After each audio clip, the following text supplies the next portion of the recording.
So what you do is you take your moving tool here and you just offset it a little bit, and it gives you that like kind of offset 3D glass looking type of effect there.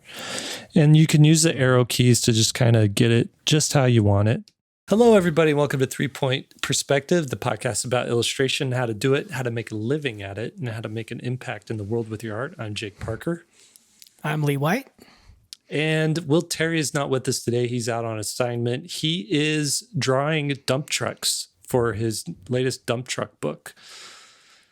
I don't know. I'm just making that up. But no, you know where he is today. He's testing different hairstyles using a hairstyle app, and he couldn't make the podcast.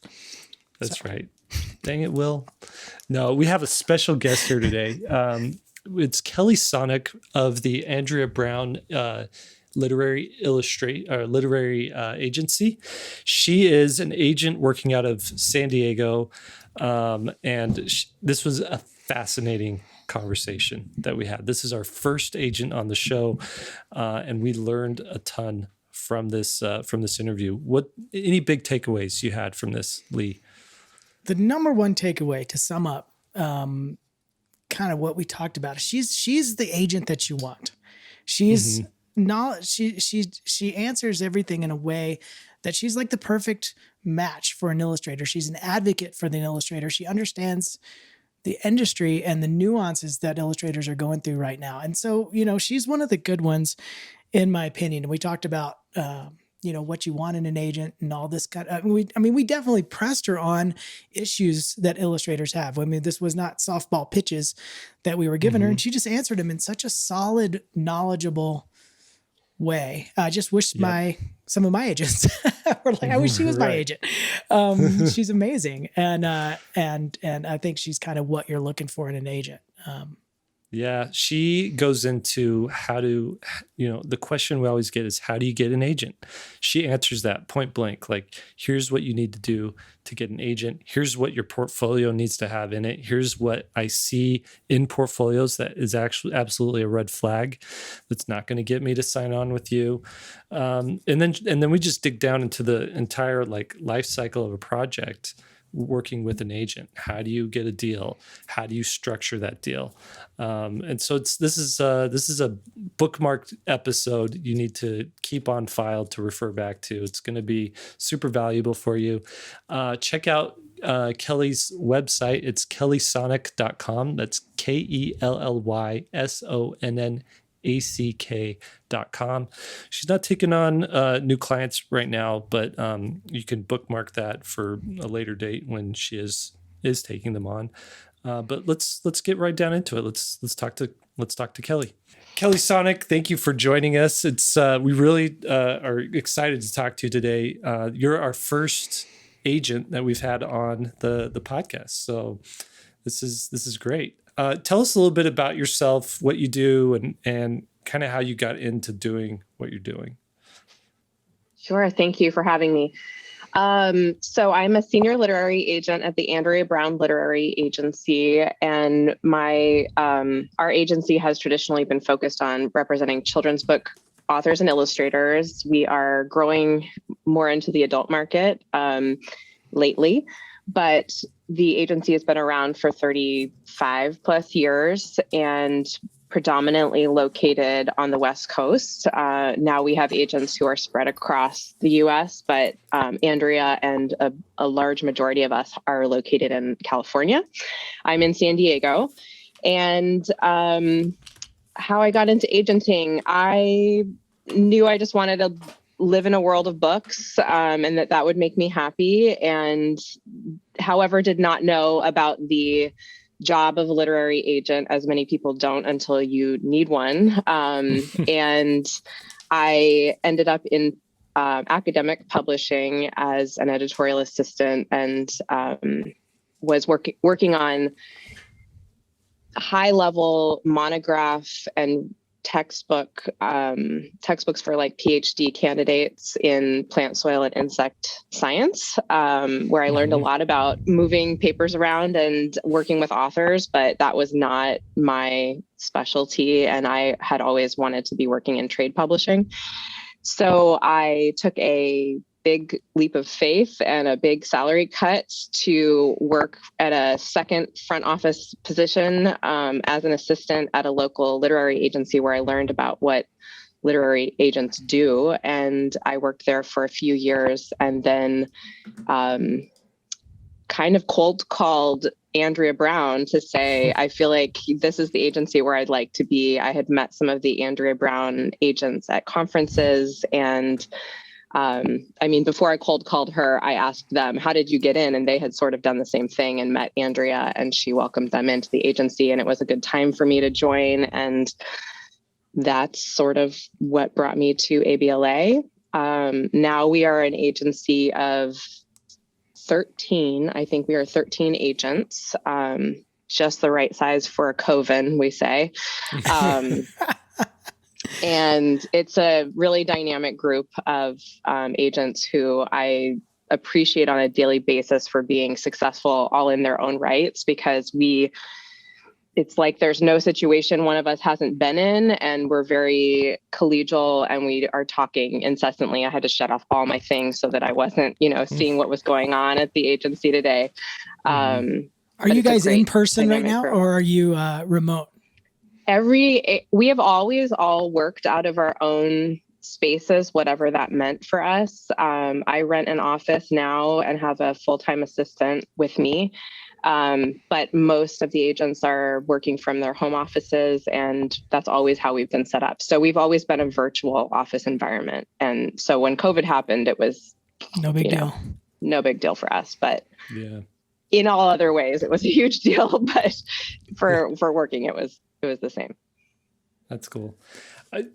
We got a bunch of questions we want to like dig down into, but I have one very like fundamental question, and this is just to like, our audience here really runs the gamut of listening to this podcast, from brand new, I'm just like kind of kicking the tires on illustration, this is what I want to do, to industry professionals who listen in. But this is a question for maybe people very new to this.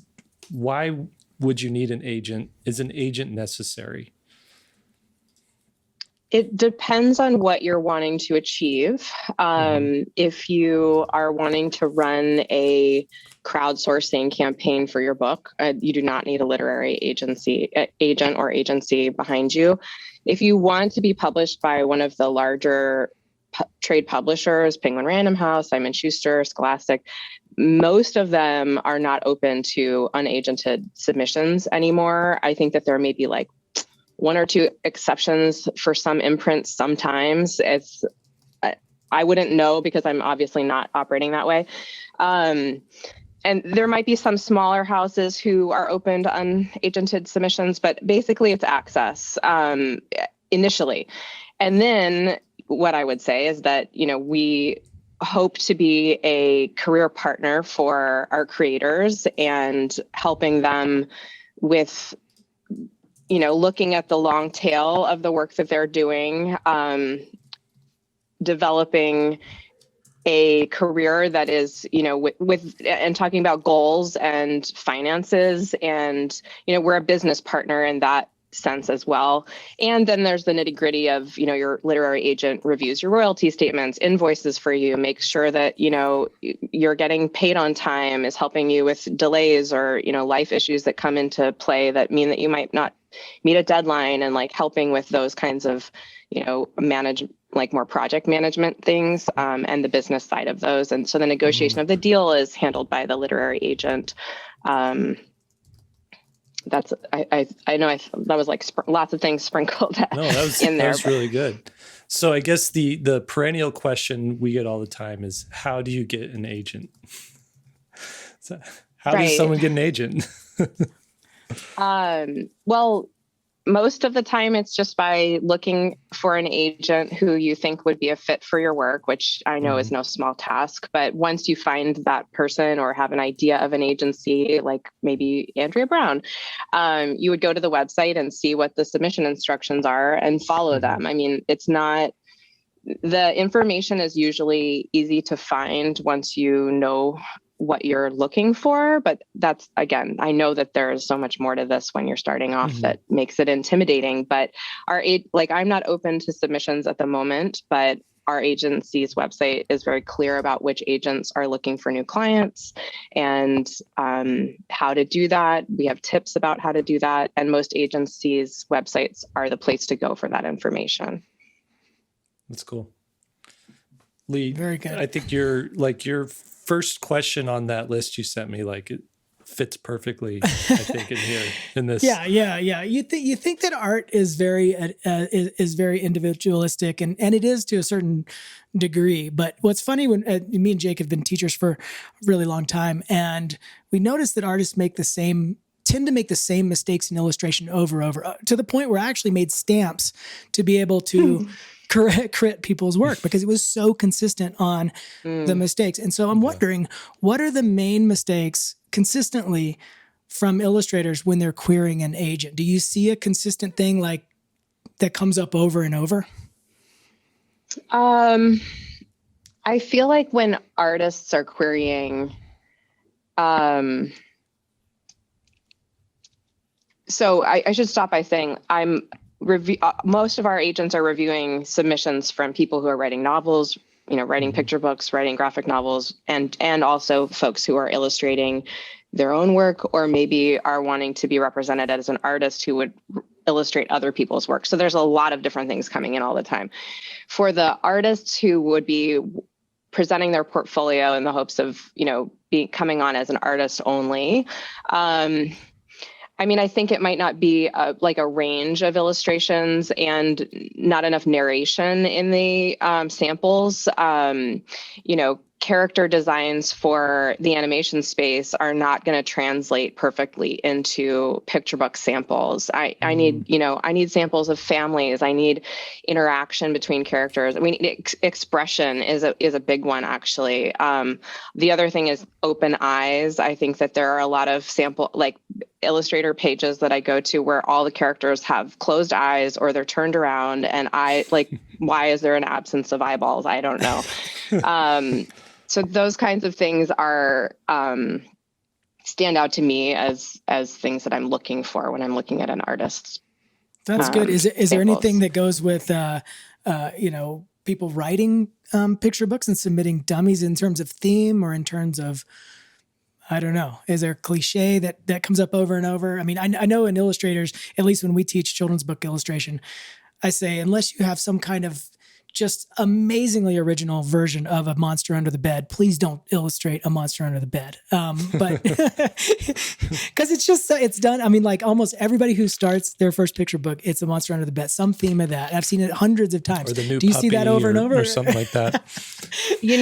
I don't, that's not one that I feel like I've seen a lot. I have seen a lot of books written about the creator's own pets, which, is super obvious when you're reading them. I see a lot of things that are from a very adult perspective, teaching kids something that the adult feels they should learn. And I do think that books should teach something and they should have a takeaway, but the eating vegetables version isn't the interesting one for most of our, 5 to 7 year olds. And then, it's funny because I was looking at your websites and one of you has illustrated a book on this, but I see a lot of books about kids who won't comb their hair, which I feel like also is one of those adult things that you deal with in the mornings. And so people write books about that. And did you do a hair book, Jake? Yeah. The girl that wouldn't brush her hair. I didn't know. I haven't seen that one. And lots of my creators have written books like that, and it's just they're really hard to sell. There's not You as know what? much You know what theme I appetite for them. see? What theme I see over and over with that idea is somebody is working too hard and needs to loosen up and play. I never see kids have that problem, but see a lot of stories. Yeah, I can think of a few of those as well. And sometimes it's the, I love you so much books, which there is a way to sell those, but they have to be really new and unique, because there's the ones that we grew up with, which are continuing to sell, and people are going to keep buying those for their families because they remember them when they were young. And so you have the nostalgic way that those continue to be taking up space in the market. So there's less space on that bookshelf for something new. So it's just about finding a way to reinvent, those sort of often visited themes. Well, now that we're on themes, I do have another kind of follow-up question there. Over the past 2 years, I've noticed two themes popping up quite a bit. It's the historical fiction, historical nonfiction, biography genre, and then this almost abstract kind of manuscript that doesn't really have a story and doesn't necessarily even have characters. It's almost about, how would I explain that, Jake? Well, just describe the book you most recently did.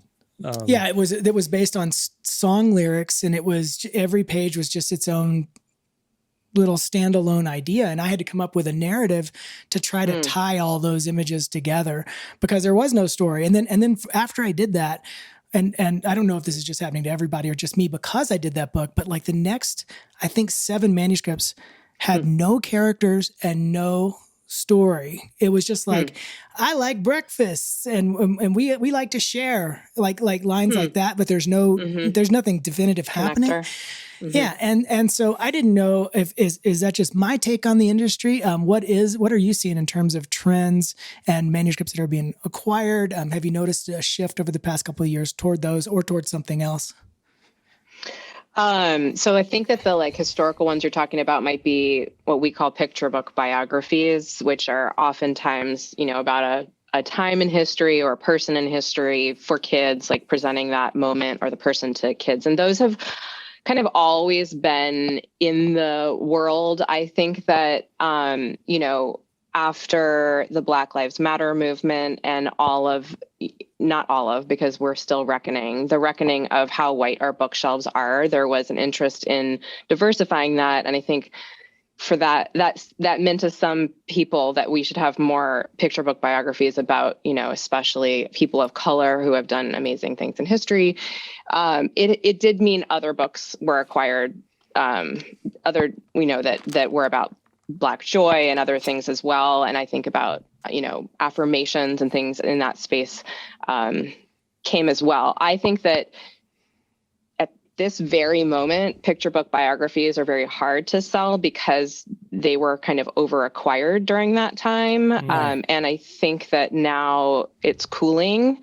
And I think frankly, it's going to have to be a very special white person who is, going to be of interest to publishers right now when it's an over-acquired space, and the feeling is that needed to be diversified. And so they're looking very carefully at kind of what to add. So, and then I don't know so much about, Lee, what you're saying, these texts that seem to have no narrative connection. It's hard to. It's like what do you do with an idea, or what do you that sort of almost ethereal? Like we're talking about big concepts rather than we're talking about something, a story something happening that did. But again, it may have happened to me because I noticed the second book that I did was about all these animals, and all of a sudden the next 8 offers were for animals specific. And so it just may have landed on me because I did the abstract one. I wouldn't be surprised, because those are the types of things that are very hard for publishers to feel like they have faith in an illustrator to pull off. That's so much heavy lifting on an illustrator that if they saw that you were able to create, a world behind words that didn't have all of that already, then I can see why they would think of you for something like that. That is definitely something so what happens for me is that I'll get an email in my inbox out of the blue, with a manuscript that they want my client to illustrate, and we talk about it together, and the illustrator, considers whether or not they have a vision for it. And there have been several times when my illustrators have said, like, this is too much. Like, I can't even, this is going to take me months to figure out how to approach. And then it's going to take me the normal time to illustrate. And like, that doesn't seem like the right choice for me. Which is interesting, because then representing writers who are writing texts, it's nice to have the ability to talk to them about what they're asking and requiring of the illustrator when they write something that doesn't have the visual part worked out in any way through the words. Not that that's what you asked, but I don't know that I've seen a preponderance of that in my inbox. I do think that there's like some intellectual stuff that came out of COVID. People were thinking a lot, like coming up with a lot of like inspirational, thinky things. We did see a lot of.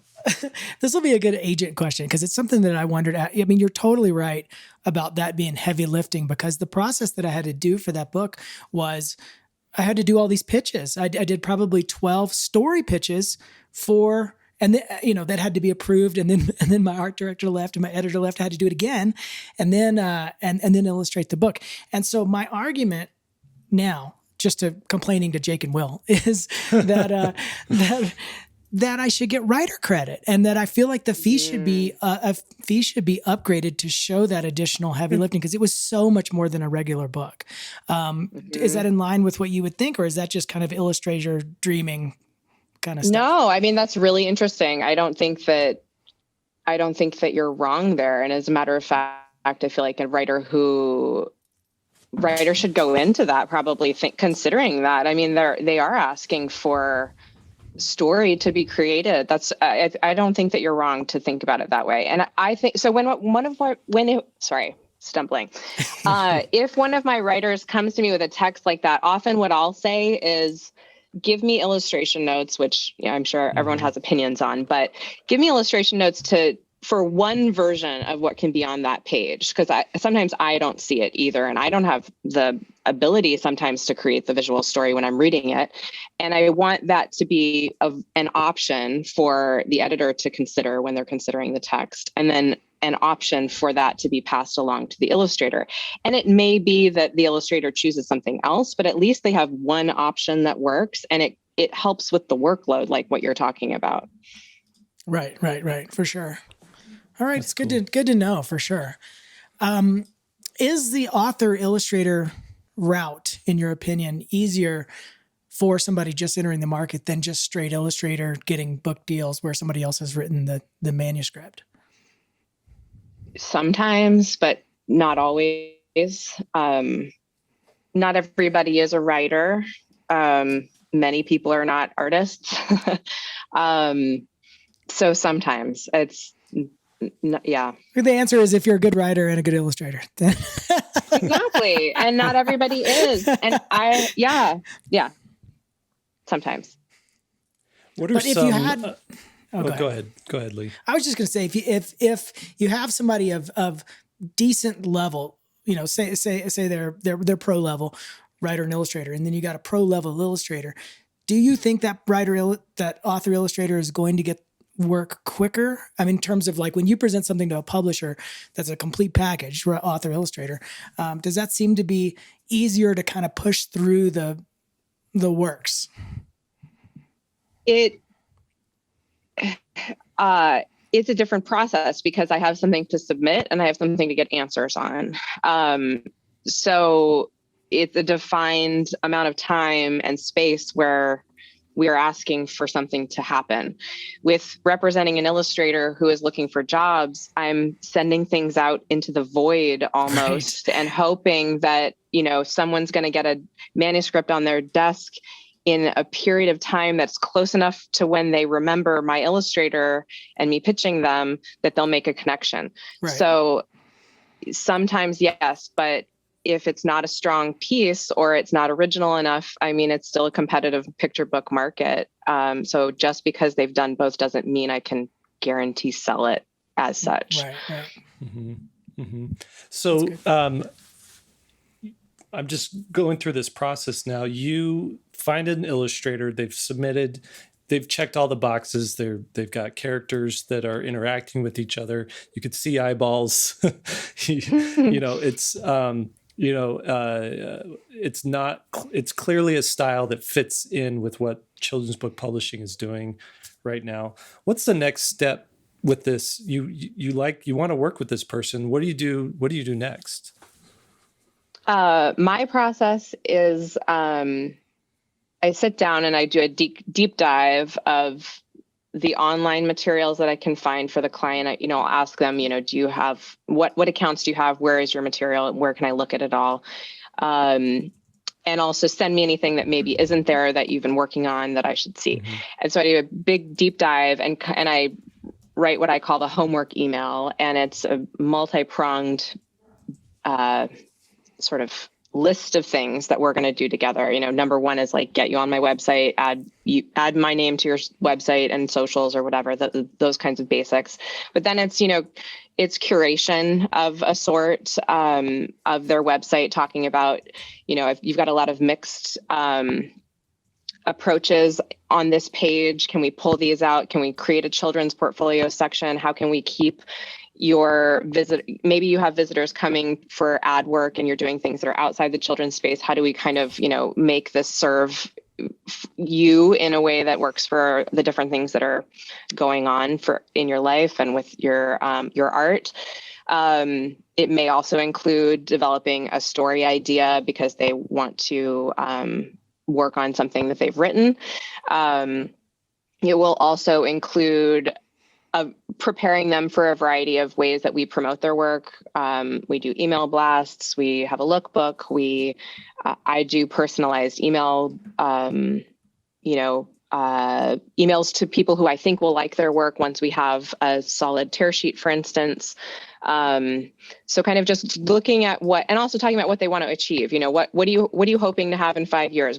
How is that going to work alongside your animation career? Are you trying to leave your part-time job? What are we looking at here? What do you want people to say about your work? Is that what your portfolio is saying?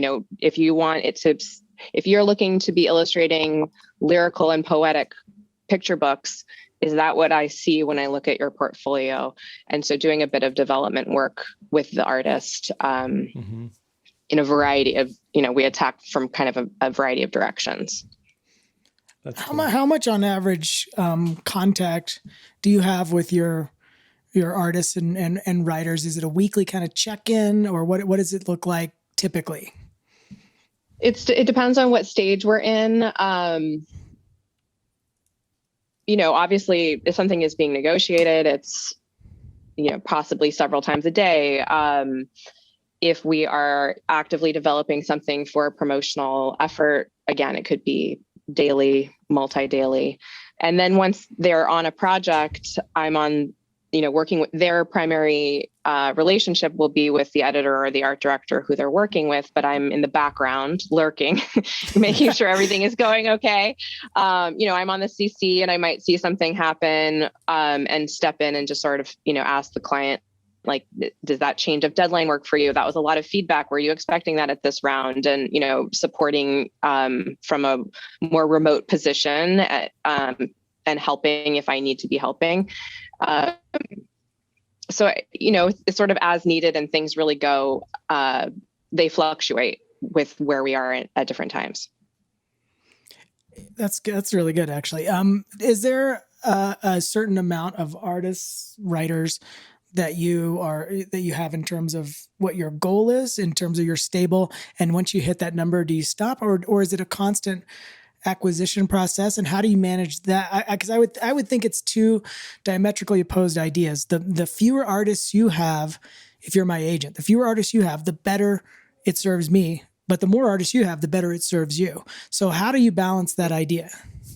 I've never thought about it that way, but the fact of the matter is that, well, not all agents work this way, but I work on commission only. I am not on a salary for my agency. So I need to support myself on the results of what my clients do. And 3 clients isn't going to do that for me. So I have a variety of clients. I am I consider myself to be very productive. I have a full-time assistant who helps me with the stuff that I don't feel like I need to be doing on a daily basis so that I can be doing the more creative interaction with my clients. And as for like how I decide, I feel like, am I serving my clients well right now? If so, then I feel well equipped to take on a new client. And that's why I'm not open except for referral only at the moment, because I feel like also for me, the daily work of looking through queries is significant. And it was one of the first things I needed to sacrifice in order to feel like I could attend to my clients well. And I know that's a frustrating thing for creators to hear when an agent isn't open to new submissions because they want access, but it's so much work going through queries. It's so many hours every week, and it pulls me away from my clients. So, anyway, so that's sort of how I answer that. I don't take it's a personal assessment, and it's based on how well I feel like I'm serving my current clients. That's awesome. I was going to ask you about the slush pile, because we all know publishers and art directors have this big slush pile, editors, but you have a slush pile too, is what it sounds like, that you're just getting sort of bombarded. Hey, rep me, and this is coming in nonstop. When you're open, and I haven't been for a little bit, it's hundreds a month. And it's a lot to keep up with. And this is a job where people have so much need, and there is a lot of guilt actually with being able to satisfy everyone's need all the time. And that is a very needy part of the agent's job in particular. And you want to give feedback, and you want to be encouraging, and it sometimes that fights against your ability to do your job well, actually. It's sort of a strange thing. Yeah. I mean, you want to be a nice person and you want to help as many people as you can, but at a certain point, there's only so many hours in the day. Yeah. Hence the assistant, I assume. Getting as much help you can, doing like offloading stuff that they can do that only, so you could focus on only what you can do is huge. Right. That's how I'm managing it. Everybody, I think, agents do it differently, but that's how I've chosen to manage a lot of it. Mm-hmm. That makes sense. Lee, do you want to? Should we move into the next phase? So now we're following a timeline here of like the artist or the illustrator agent relationship. So you've been working with an illustrator or a writer or writer illustrator, and let's go to like the how do you get the book deal, and what do you actually do in that deal? And also that, we'll get there too, but we have questions about how deals are structured as well, and where the direction of the industry is going in that regard. Yes.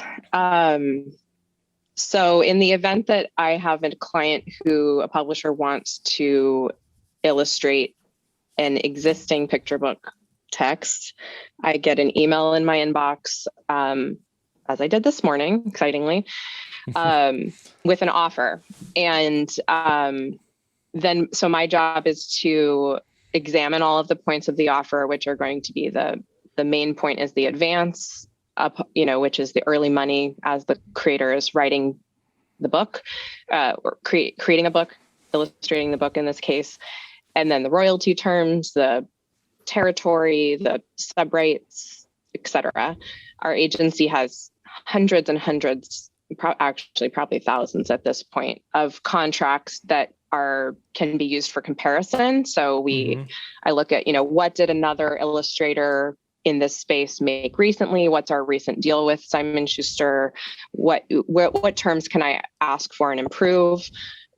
I mean, all of this is what I'm thinking, but the first thing I'm doing is alerting the creator, of course, congratulations, we have an offer. Do you like this manuscript? Would you like me to negotiate? Here's what I think I can get. Here's how I think I can improve this. Do you have a bottom line? What schedule can you make? They're asking for art quickly. Can you do that? If not, what can you do? Those kinds of questions. And then I'm the one going back to the publisher and negotiating and keeping my client in the loop about what I'm getting and what I'm not. And then, when we get to some sort of point that feels the best that I can do, confirming with my client that they would like to accept the deal, confirming the deal has been closed with the publisher, and then waiting for the contract, which can take some time, more time than I would like. So a few months later, maybe the contract comes in and I'm reviewing the contract terms, which have those deal points in them, but quite a lot more of, legal language about all sorts of other things. And then presenting my client with a signature copy that I have reviewed thoroughly, probably after several rounds of revision with the publisher. And then announcing the title at some point and having the publisher be in touch with the creator directly. If it was a dummy that the creator had written and illustrated, we would have been on submission likely with more than one editor. So if one offer had come in and it was still out with other editors, it's my job to, alert them that we have an offer or interest and find out if there are multiple bidders or could be multiple bidders. And in that situation, things get exciting and a little stressful for sometimes a creator, where decisions have to be made between two parties. Auctions and preempts sometimes come into play, which probably could be a whole new another podcast. But, keeping my creator informed, possibly setting up phone calls with the editor so that they can make a decision based on, shared creative vision as well as deal points, because sometimes a creator will not choose the highest deal necessarily, but, somebody who aligns with their creative vision for the book. So it's slightly different, but then all of the rest of the negotiation is also the same as the previous example. That's awesome. I got a bunch of questions here. Well, and I just want to highlight too, that's why when you think you can go this alone and just represent yourself, that's a full-time job, what she just described right there. And it can be awkward. I mean, that's what I've loved about having an agent is that they kind of can go to bat for me and do the uncomfortable part, so it doesn't strain the relationship once we get into the actual book. Mm-hmm. Yeah. Costs of everything are rising, obviously real estate and food and groceries and gas and everything. Are you seeing rates as a whole? I know it varies wildly depending on where somebody is in their career, but just as a whole, are rates coming up for books, or are they sort of staying the same? Like the price on the back of a book, that type of thing? No. For the advance. Oh, advances. No. I bet that publishers are using that as a reason to play lower, as a matter of fact. Their costs for paper and printing and warehouse storage and shipping are through the roof right now. It's causing so many problems. If they haven't already, I feel like publishers would use that as a reason for a lower advance. Interesting. That's kind of what my hunch was, but it's interesting to hear you say that. Okay, so one of the worst things about contracts, in my opinion, was when I started seeing, I guess it was about my 6th or 7th book, where it went from, I got a contract that I didn't even pay attention to the word after my royalty rate, which was list or net.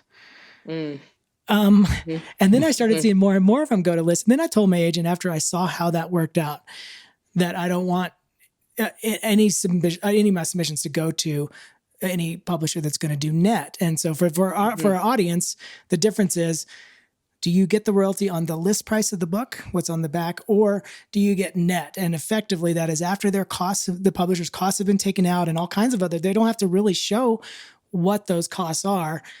But to give you an example, a royalty can go from like $1 a book to a nickel a book. And that's the word after the royalty. So it can say, oh, you get 10%. But if it says list or net, it makes a massive difference in your bottom line. Are you seeing more publishers go to the net deal? And is there any wiggle room to push a publisher from net to list? Most publishers operate on one or the other, and almost all of the big four at this point publishers, their main royalties are on list price. Ebook differ sometimes, but it's usually the smaller publishers who are operating on net. And we have, in our agency's experience, been able to negotiate for a list royalty in 2 cases with publishers. It's very complicated. And understanding what their net price would equate to as list or vice versa is also a math challenge. But I do find that it's the smaller publishers, also many of the traditional comic book publishers seem to be in net. And it definitely is not a favorable term because, as you say, the net is not always defined in a transparent way. Right. The general advice I've been giving, and I want to make sure it's correct, is that if you have a list deal, there is a chance that your books can go into royalty. If it's a good book, it can go into a royalty situation, and you can make your advance plus, X amount of dollars on top of it. When I see that net deal, I say get as much advance as you possibly can because you're probably not going to see a return. I have some books that have been paid on net that have gotten royalties. It's just it's a lot harder to make sure that you're getting what you're supposed to get paid. And when I look at royalty statements that are in both, it's a lot harder to be sure that everything is legit. So I think these days maybe always get the highest amount you can because that's what I say too. You don't know ever if it will make royalties, but yeah.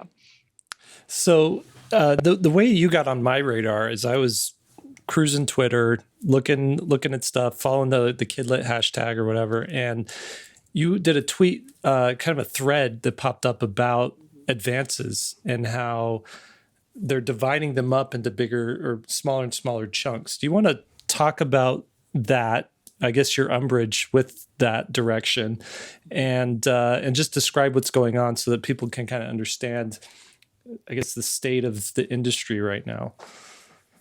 Yes, I will try. I feel like I had been holding in a lot of heat on this topic, and then finally it just poured into that Twitter thread. It was awesome. So advances are typically split into portions that are paid historically before the book is published.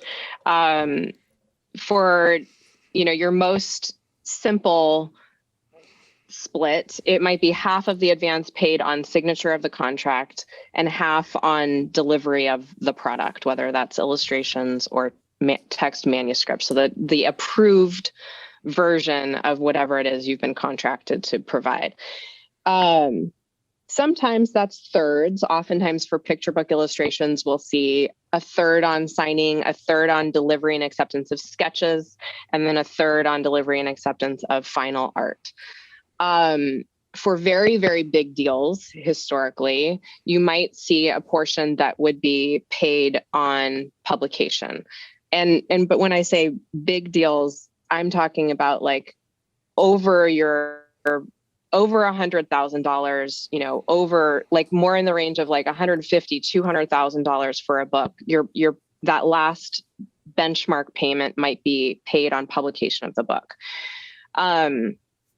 During the pandemic, several of the large publishers pled fear, maybe they used of how things would happen over the pandemic and needing to preserve their bottom lines. Nobody knew if books were going to be, a thing of the past. This was at the time where we were hoarding toilet paper and everything was a panic.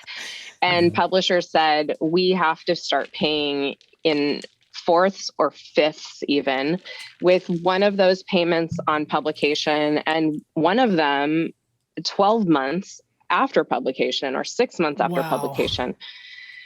And, it was terrifying for agents because, we understood that publishers needed to figure out a way to survive. And now that we're on the other side of that, of course, we have seen they survived well. Some of their best years happened during the pandemic because people, in fact, bought many, many books, and sales soared. But we accepted it thinking this was sort of a stopgap.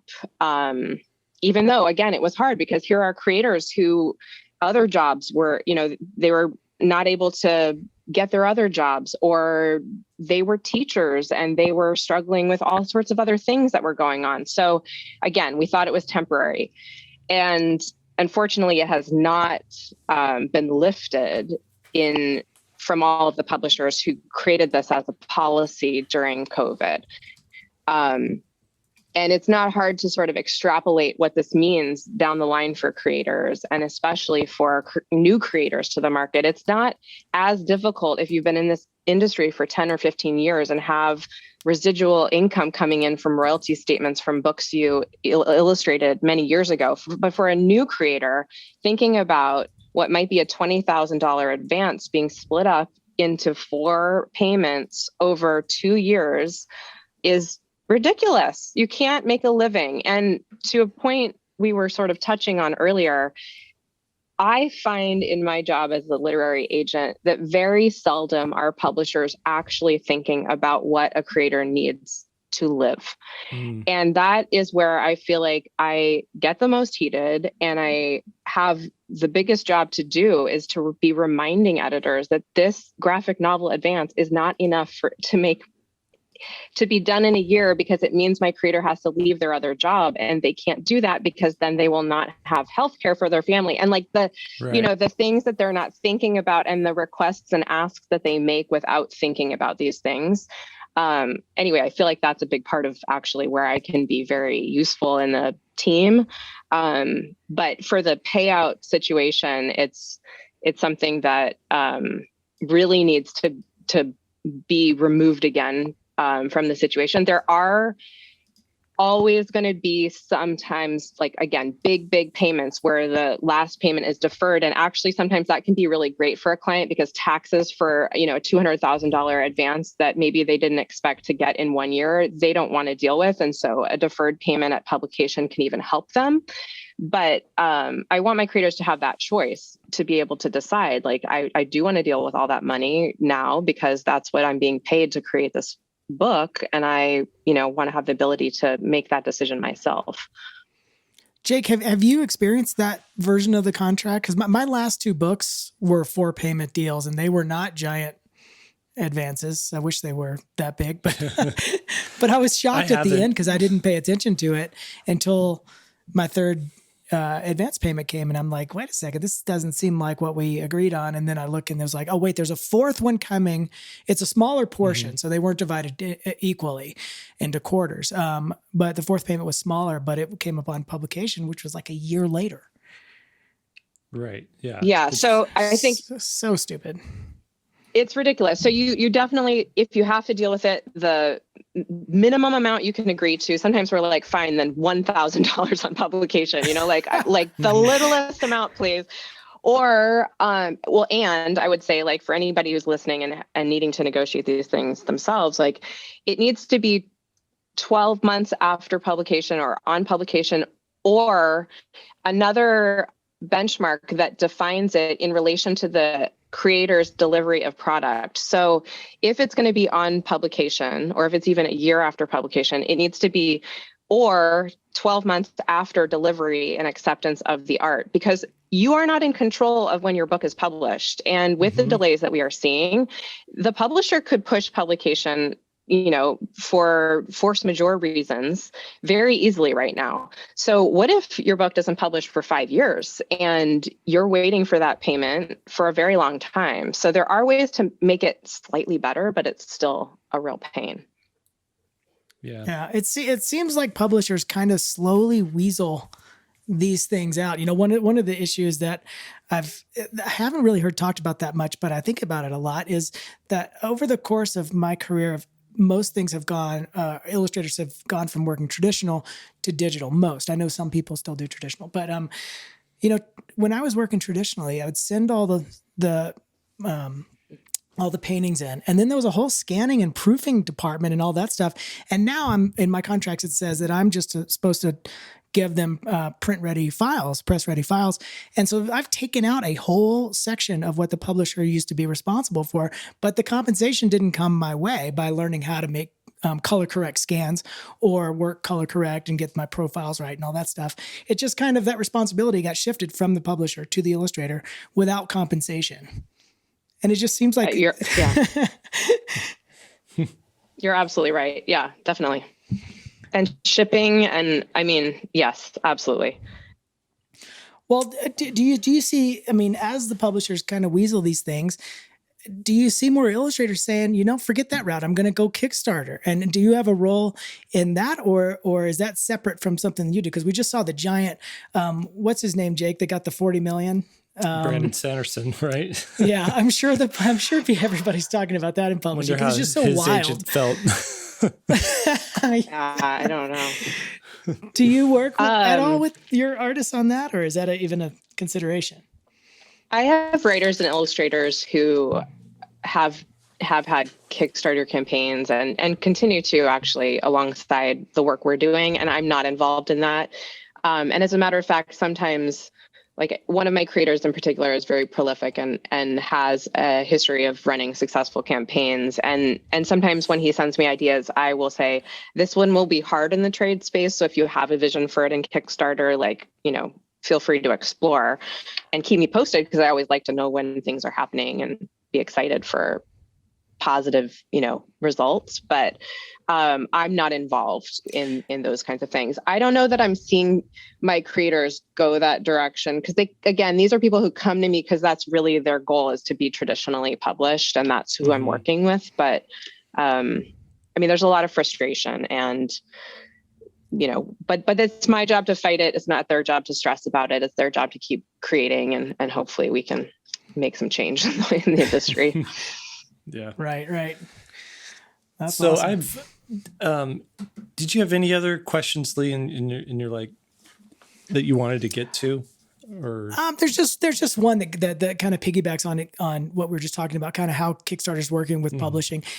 Is there any, if a project goes through Kickstarter, is it now toxic in the publishing world? Or, because people are always like, oh, should I go Kickstarter or should I go publishing? And is it possible to do both? Or once a publisher sees something that's been Kickstarted, do they not want anything to do with it? Or I think they want something to do with it when it's successful.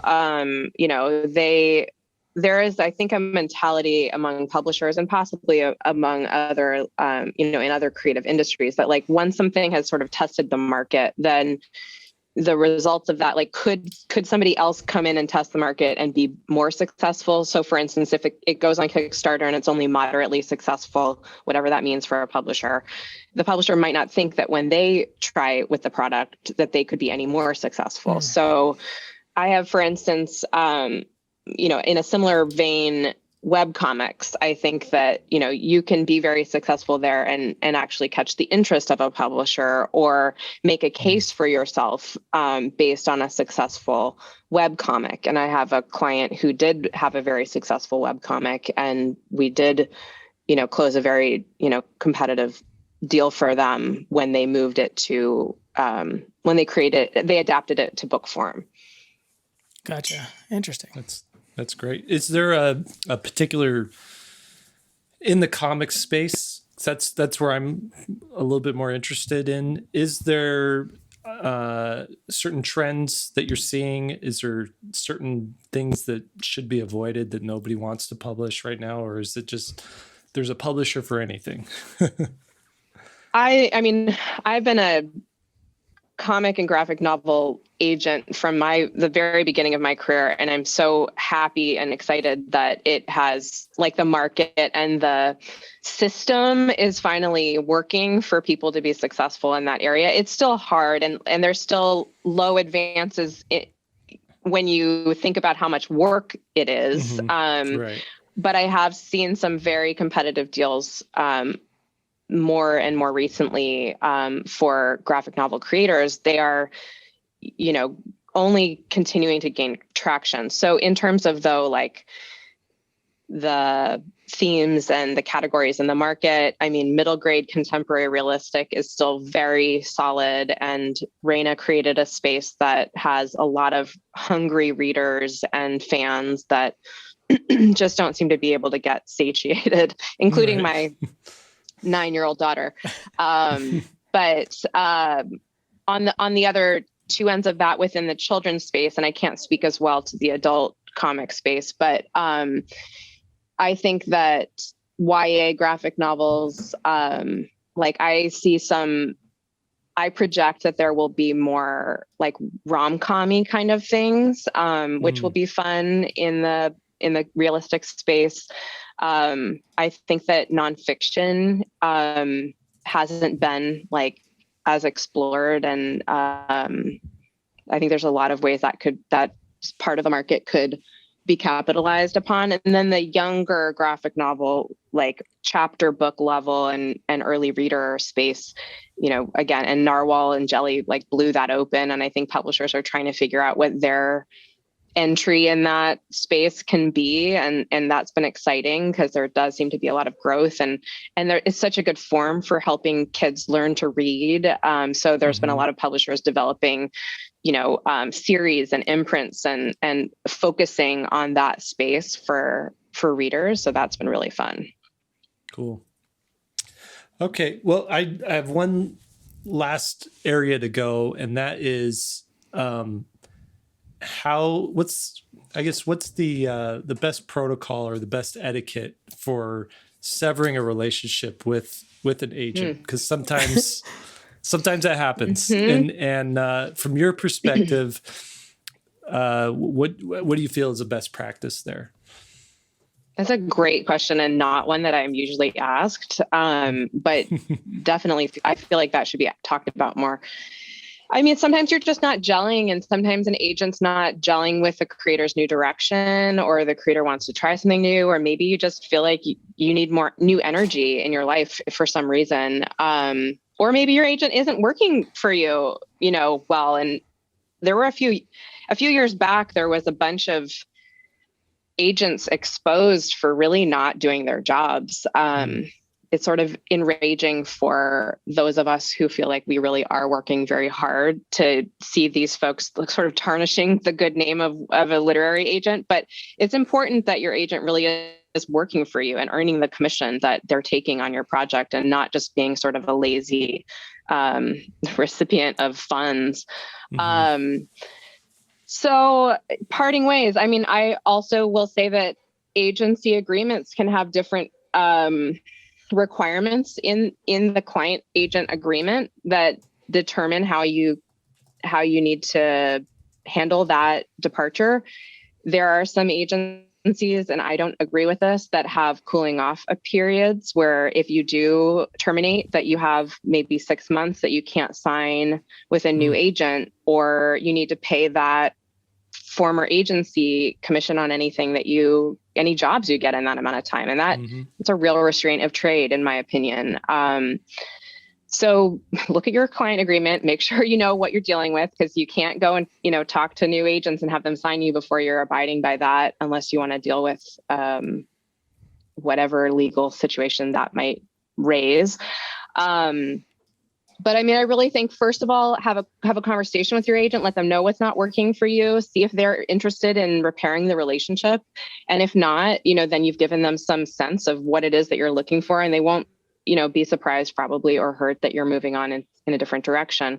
And I think it's just, an email that might just, professionally say that you're moving on. I would advise against, putting all of your gripes in written form. I think that it's just not your best way to leave a professional relationship. And hopefully if you feel like airing those things, you might do that in a phone call beforehand. But and then looking for a new agent, I think, nobody holds it against you if you had an agent relationship that didn't work out, and you want to be transparent about that. I was formerly represented by so-and-so. We have amicably parted ways. I'm looking for a new representation that will offer this, because that's, of course, going to be the new agent's first question. What didn't you get? What are you looking for? They want to make sure that they can give you that.